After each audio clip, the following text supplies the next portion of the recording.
it's really hard to know when you give up your dream. I honestly was working 24/7, which was also the hard part of putting so much of my heart and soul into this company. So I moved back in with my parents. I missed out on so many social things with my friends. For what? A failed startup.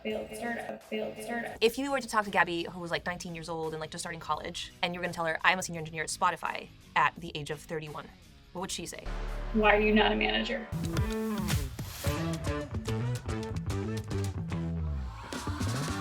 Welcome to Unplannable, the podcast for people whose lives did not go according to plan, or they were not supposed to succeed, and they're killing it anyway. Join me for the behind the scenes of how people got amazing jobs and careers, even though they didn't go to the perfect school, they didn't choose the perfect major, they didn't have the perfect job after college, and honestly, they kind of didn't know what they were doing, but they figured it out as they went. I'm your host, Gina Gotthilf, and I was voted most likely to drop out of college. And I did. I also got fired and laid off before I was hired to be the head of growth and marketing at Duolingo, built my own venture capital firm since, met a president at the White House, worked on a presidential campaign, and I'm now building my own venture-backed startup. Feel like everyone else has a map but you don't? Great, you're in the right place. No plan, no problem. Welcome to Unplannable. Meet Gabi Klapman, a self-taught coder that came from a marketing background and is now senior engineer at Spotify. Gabi's journey starts with a degree in marketing from the University of Illinois, but instead of following the expected path, she took a side route, taught herself how to code after a down road. Okay. Cool. Gabi, I'm so excited to have you on the podcast today. Thank you so much for having me. I'm so excited to be here. Jumping right in, Gabi, would you please tell us who you are in your life trajectory, but only focus on your A side? Like, I want your LinkedIn, Instagram version of yourself, just skipping over anything that wasn't great. For the A side, thinking about the business school, right. University of Illinois Business School is like a pretty, solid school, especially for accounting. Lots of big firms came there. And also crushed it in college too, grade-wise. So from an outsider's perspective, I would say, doing good.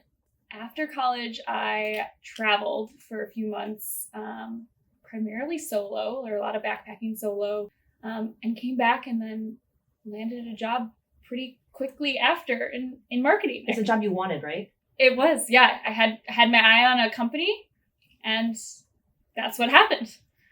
Of course, we'll talk about the B side and how it wasn't as easy as it looks, but magic. You manifested it and you got it.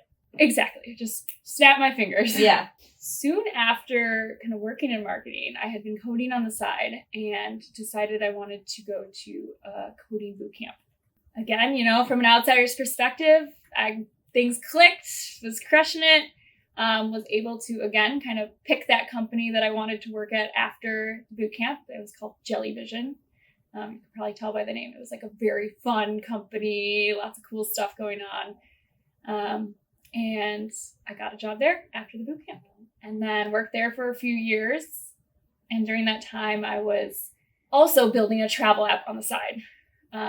Eventually, I decided to pursue the travel app full time.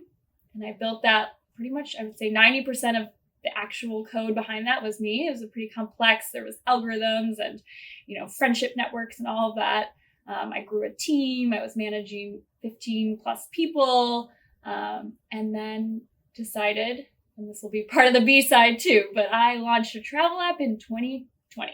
Yes. So not the best time for that. And then landed a job at Spotify. What are you doing at Spotify today? So I'm a senior engineer at Spotify. So I've worked on a lot of really cool projects. So I'm working on Wrapped right now, which is very fun. I started a mentorship program at Spotify for women. And we've had close to 800 women participate, which I think is like about 20% of the women having gone through this program. Amazing. Yeah. Bag girls. If you were to talk to Gabi, who was like 19 years old and like just starting college, and you were going to tell her, I'm a senior engineer at Spotify at the age of 31, what would she say? Why are you not a manager? What do you mean? But senior engineer, isn't that like basically a manager? You lead tech projects, but I would think you don't have reports under you. You don't have the title. Why are you not a director? Why are you not a higher up? Gabi, that's so sad and relatable, by the way. Yeah. Because I thought you were going to say oh my God, she would be so proud and shocked that I'm an engineer because I was at a state school studying marketing. No. I wouldn't have thought that. That's not how I measured success at the time. I think now I do think that in a lot of ways. And I think I measure success a lot differently. I think it's different for each person. So I've found what to me makes me feel successful, and it's building things, it's different projects, it's learning, it's growing, it's more of what I've done than the title and the amount of people that report to you. Yes, it's true. Well, now let's jump into your B side. I'd love to hear the same exact story, but like everything that someone would skip on LinkedIn, like what would not show up on LinkedIn that happened in between. Yes. So, a lot of stuff there. Let's see. So starting off, you said I was a marketing major, which I was. And I think at University of Illinois specifically, I was definitely it's definitely like the stepchild of the majors. Like everyone looks at the finance and accounting majors and they're so smart and they have their shit together and they all land these incredible jobs right after college. And to be honest, I was applying to a lot of places. I had one offer for a sales position that I wouldn't be good at and didn't want. Yeah, I feel like taking the travel route was like the easy way out, almost like I failed, like who are you to go travel? Like you clearly couldn't land a job, which on one hand I kind of good at. Yeah. I traveled in a way I probably can't travel like anymore, in that I was staying in hostels and there's, 10, 20 people in the room, cockroaches running by my bedside, all the things. Prepared you for New York. Yeah, honestly, Yeah. avoiding cockroaches here. It's a job. Yeah. Okay, so let's keep working through your B side because it's super fun. I know we love talking about our B sides. So tell me about your job at Jellyvision. Like you're super excited. You got it. You like had engineer in your title, which is a big deal for someone who studied marketing in college. What was that job like in real life? Yeah, so my first job at Jellyvision was a support engineer. And it's definitely different than what a software engineer does. And How so? Support engineer, you're kind of first in line for any bugs, any issues, but it's not always within the code. It could be, kind of debugging the like UI or trying to find workarounds for people. You're like the handyman of the engineers? Yes. Cool. Super prestigious. Yeah, exactly. And you're on call. So Okay. if things go wrong, you're on call. Like at night? Yes, you'll get paged in the middle of the night, like, go wake up and figure out why our systems are down. And you also don't have all the context as to why they might be down. You just have to kind of find the right person who knows and answer the questions as quickly as possible. So Yeah, that sounds rough. And your friends, you mentioned that your friends did the things that they should have done, right? So tell me a little bit, because they got jobs like before graduating, they had it already lined up and they're living like the lives that they should have lived. Tell me more about what that looks like. yeah, I mean, I think a lot of them are managers. There are a lot of them in finance and accounting, like I was talking about before, where kind of the more prestigious route to take. And Married kids. a lot of them are starting to have kids, married, moving to the burbs. And again, even with this recent move, I was questioning myself, like, who am I to, move to New York? Like I'm too old. Yeah. And we bought a place in Chicago, literally a year and a half before we left. And like, what? How can you leave that? Like, even myself, I'm still convincing myself today, like, it's okay. You don't always know what you're going to want. Things change. And I think it's important to like follow that gut and try different things. And just keep growing and learning more about yourself. When you see pictures of your friends like having kids and like being having a family and then having like amazing jobs, how does it make you feel? I think I'm finally coming to the point where I'm proud of who I am. And even though it's not the path that I thought I'd take, I am glad that I followed who I am at my core. Had I been asked this question 5 years ago, it probably would have been a different answer. I mean, 5 years ago, I was struggling at my startup. I was, grinding 24/7, not being able to raise money, and looking at my friends. I remember turning 28 and just bawling and saying, I'm nowhere near where I thought I would be. Look at what all of my friends have done. I'm just really not feeling good enough. Great. That's a great moment to talk about your startup because it sounds so sexy to be like, I'm an entrepreneur. I started this thing. I like built an amazing app. We had like users. I had 15 employees. But really tell us a little bit more about that experience and what happened. Granted, 2020, like, you know, you have a great reason for why things didn't work out, but really in the day-to-day, it must have felt difficult. So tell us more about what that was like and when you knew things were not going to work out. I'll say, I think as a person, like I said, I always got good grades, and I think, you know, I succeeded, and it was hard to go to a startup environment and be an entrepreneur where success is so rare. It's not the given. It's not even, you know, 20, 30%. It's like less than 1%. So there's definitely pieces of it that I can pull out and say this was successful, but as a whole, no, it was a failure. Like, needed to build a social network and grow our user base exponentially and raise a lot of money, and none of that happened. Super hard. Yeah, it's insanely hard. Not to say I regret doing it, because I learned so much, but I think as a person that always was generally successful, generally got good grades, got the promotions early, like going from that to not even being able to raise, you know, a quarter of what I wanted. Was really hard. Like, I want you to go back to like the days when you started realizing that maybe things were not going to work out. Mm-hmm. Like, things are not looking good, and you're starting to wonder, like, maybe I need to give up. I think it's hard to know when, because there's not like a set, okay, you're going to try for 2 years or 3 years, and at that point, either you have it or you don't, or you've gotten a signal or you haven't. As a person that doesn't like to accept failure, it's really hard to know when you give up your dream. And I think it was over a year of questioning it and being like, we could try one more thing. We could do one more this. We can reach out to one more person. But just feeling so drained and feeling every day like it's not happening. It's not working. I honestly was working 24/7, which was also the hard part of putting so much of my heart and soul into this company. I moved back in with my parents. I missed out on so many social things with my friends. And for what? Like, for a failed startup. Yeah. How did it feel to move in with your parents? Parents don't listen to this. No, I'm just kidding. I'm very fortunate that they offered, you know, they opened their house to me. But at the same time, like, I'm a pretty independent gal, and I did not see myself living with my parents in my late 20s, in the burbs. Like, it wasn't the life I would have, or the housing I would have picked. The housing. I also had to move back in with my parents in my 20s. Yeah? So I'm asking you that from that perspective. I'm very thankful my parents like took me in too, but I felt pathetic. But you know, looking back, it was totally fine. And it was actually great because I saved money on rent, and like, I was lucky that we got to do that. Even in our mid-20s when everyone thinks they should be an adult. Living with your parents does allow you to do other things. Yes. So you moved in with your parents, your startup failed, you're looking for a job for 6 months, like no one's really hiring you. Mm-hmm. Tell us what happens next.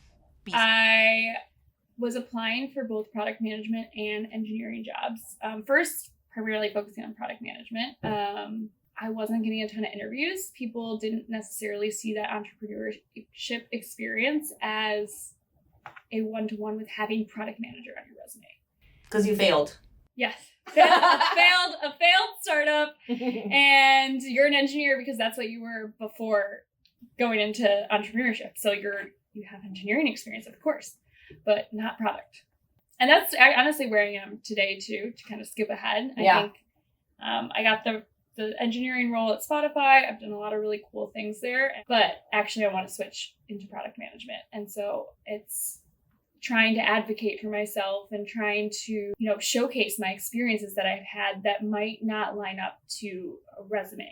I think it's the whole coffee shop example where you want to work at a coffee shop and they say, okay, let me see your coffee shop experience. Mm-hmm. And you say, well, how am I supposed to get that experience without working at a coffee shop? Right. And our audience, I think, will really resonate with that, because everyone's just like, where's your experience? And everyone's like, I'm young, or I'm like trying to get the experience. So like, what do I do now? Yeah. But then, you know, okay, so then you did your startup and then it like quote unquote failed. Mm-hmm. Or maybe without the quotes, it failed. And then you couldn't find a job for 6 months, but then you got Spotify. And like, being a senior engineer at Spotify is a big deal for obvious reasons, but especially for someone who studied marketing at not an Ivy League, correct, at a state school. So how did you get that? Honestly, I think my entrepreneur experience helped me land this job. So it's funny because at the time I didn't regret it, but feeling like a failure, feeling like, oh my gosh, I put all this time and energy into something and look what it's become, like not much. And now looking back, I'm like, oh wow, all that time and energy actually helped me land this career. So, even if things aren't working out, I think as long as you're growing and learning, like that's what's most important, because even if it doesn't come into your career right away, or, that specific piece isn't a success, it'll play into it later. Yeah. And so what about marketing? Like, do you ever feel bad that like you studied marketing and you don't, like, that's not what you're doing? Honestly, that piece came in later too. Like Really? Throughout my startup, I used so much marketing. I, worked with a lot of marketing folks and actually led the team there too. So it's come back around now that I'm looking to switch into product. I'm especially interested in products that have a growth aspect, that are user facing. And so I know that marketing side will come back again. I'm using pieces of it even as an engineer working on a growth team. Yeah, it's crazy how you can't see that ahead, but in retrospect, you're like, oh, well, yeah, obviously it was totally fine. Yeah. So, like looking at those two things together, the A side and the B side, like someone looks at your LinkedIn, what is one thing that they immediately like misunderstand or like don't get from that snapshot, which is like probably a lot of your A side? That's a great question. I think there's a lot of like persevering throughout each stage. There's a lot of questioning yourself. There's a lot of, I think maybe a theme in my journey is feeling like I should do this thing and doing something different, and seeing a lot of people around me doing the things that you should and growing the ways. And then I imagined like, here's what success looks like.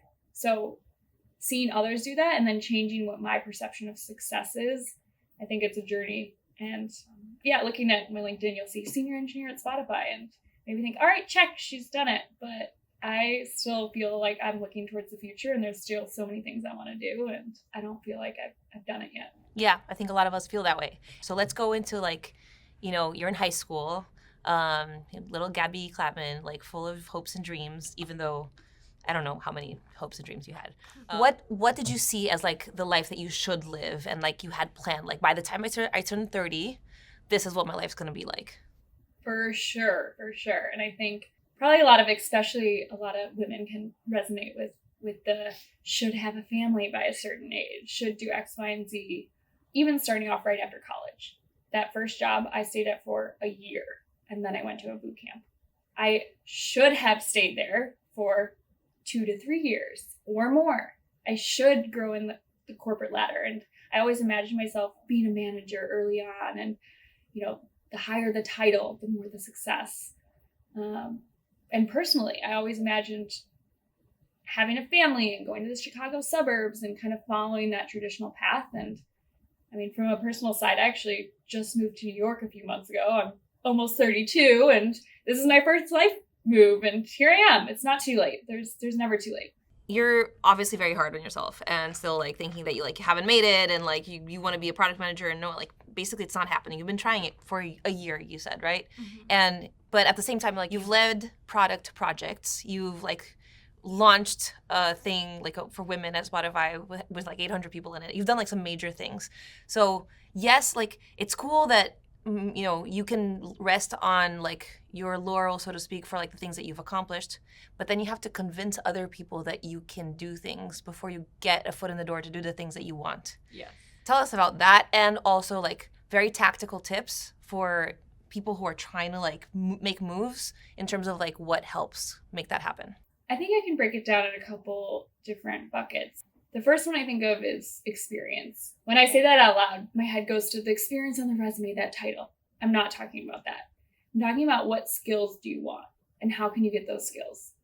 And it can be a side project. It can be an internship. It can be a personal project. It can be anything. Just making sure you're getting the skills for the role you want. So I think having that experience helps you have examples to pull from when you're talking about why you would be great for a certain role.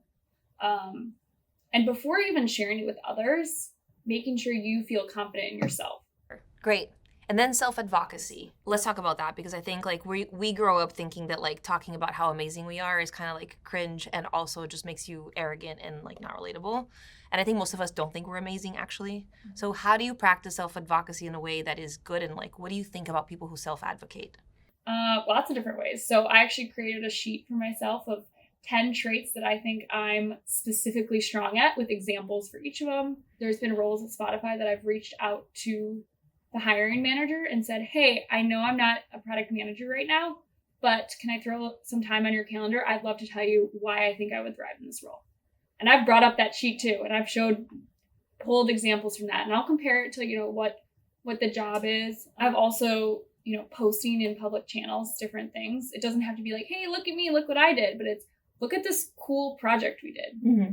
And making sure that's well known, because then when you bring it up in another conversation, they say, oh, I saw that project. Yeah, that was a huge success. Totally. You don't even know what impact that's going to have. At Duolingo, there was someone on my team who was doing like paid marketing, and no one was really paying attention to him. And so he started sending on Fridays like reports of how well that was going, which was a very clear way of being like, how I'm kicking ass. It was brilliant. I thought that was amazing, but people they feel bad about doing that. Yeah. I used to think like, oh, if you perform good enough, then people will notice, like you don't have to share it. But actually you're kind of making life easier for other people, because they don't want to hunt you down and look for what you did and kind of like make things blatantly clear, make the messages really easy to scan and read. They want to be informed too. They want to, like, other people at the company care about your successes. Like, and I mean, by you, I mean your team. Like, people care what's happening. So that's awesome. Share it. Yeah. And I'll also say that, like, I felt very non-confident for a lot of my life, especially, like, younger. And so you have to find ways to, like, pretend you're confident if you don't have it. And, a hack would be to go into ChatGPT and ask ChatGPT what you're good at. And then just brainwash yourself, because, like, believe it. Of course, you're not going to lie. But, like, just, like, learn to talk about yourself positively, even if you're faking it. Helps. Totally. Yeah. Bag girls. Okay, so giving advice to high school, college students feeling stuck and anxious today, what would be some things you might say to them? A couple different things. I think, first of all, learn from me. You should do this. You should do that. Like, that is not the case. Do what's best for you. It's going to be different for everyone. Maybe you will follow a more traditional path, and that's great if that's what you want.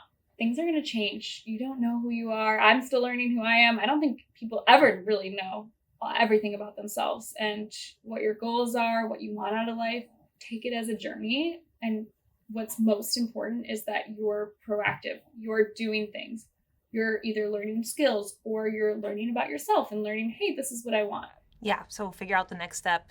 And how do people practice getting out of their comfort zones, which is something you told me has really made a difference in your career? I think you have to listen to your gut as to, like, what is that thing that you think you might want to do? Maybe, but it's scary. And like this podcast. Yes, like this podcast.